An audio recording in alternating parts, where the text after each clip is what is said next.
എൻ.എം. വിജയന്റെ ആത്മഹത്യയിൽ കോൺഗ്രസ് നേതാക്കളുടെ അറസ്റ്റ് രേഖപ്പെടുത്തി ജാമ്യത്തിൽ വിട്ടയച്ചു. എൻ.ഡി. അപ്പച്ചൻ, കെ ഗോപിനാഥൻ എന്നിവരുടെ അറസ്റ്റാണ് രേഖപ്പെടുത്തിയത്. ആത്മഹത്യാ പ്രേരണ കുറ്റം ചുമത്തിയാണ് അറസ്റ്റ് ചെയ്തത്. കൂടുതൽ വിവരങ്ങളുമായി അർജുൻ PS ചേർന്നുണ്ട്. അർജുൻ, എന്താണ് നിലവിലെ സാഹചര്യം?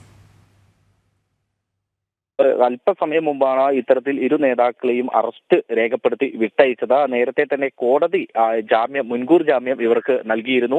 എൻ.ഡി. അപ്പച്ചൻ, അതുപോലെ തന്നെ K Gopinath, MLA IC Balakrishnan എന്നിവരുടെ അടക്കം ഈ ജാമ്യാപേക്ഷ കോടതി പരിഗണിക്കുകയും പിന്നീട് മുൻകൂർ ജാമ്യം നൽകുന്ന ഒരു സാഹചര്യം ഉണ്ടായിരുന്നു. ഇത് ഒരു സ്വാഭാവിക നടപടിയാണ്. ഇത്തരത്തിൽ ഒരു അറസ്റ്റ് രേഖപ്പെടുത്തുക, പിന്നെ അത് നേരത്തെ ജാമ്യം എടുത്തതുകൊണ്ട് തന്നെ മുൻകൂർ ജാമ്യം എടുത്തുകൊണ്ട് തന്നെ വിട്ടയക്കുക എന്നുള്ളത് സ്വാഭാവിക നടപടിയാണ്. ആ നടപടിയാണ് ഇപ്പോഴും നടന്നിട്ടുള്ളത്.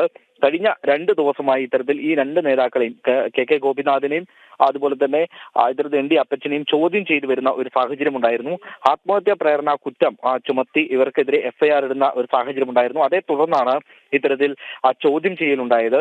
ആ ചോദ്യം ചെയ്യലിന് ശേഷം ഈ കഴിഞ്ഞ ദിവസം കെ ഗോപിനാഥിന്റെ വീട്ടിൽ നിന്നും ചില രേഖകൾ പിടിച്ചെടുക്കുന്ന ഒരു സാഹചര്യം ഉണ്ടായിരുന്നു. പോലീസ് പിടിച്ചെടുക്കുന്ന സാഹചര്യം ഉണ്ടായിരുന്നു. മാത്രമല്ല DCC ഓഫീസിലടക്കം പരിശോധന നടത്തുകയും കുറച്ച് മിനിറ്റുകൾ മാത്രമേ ആ DCC ഓഫീസിൽ ഉണ്ടായിരുന്നെങ്കിലും അവിടെയുള്ള ചില രേഖകൾ പരിശോധിച്ച ശേഷം പിന്നീട് പോലീസ് പോകുന്ന ഒരു സാഹചര്യം ഉണ്ടായിരുന്നു.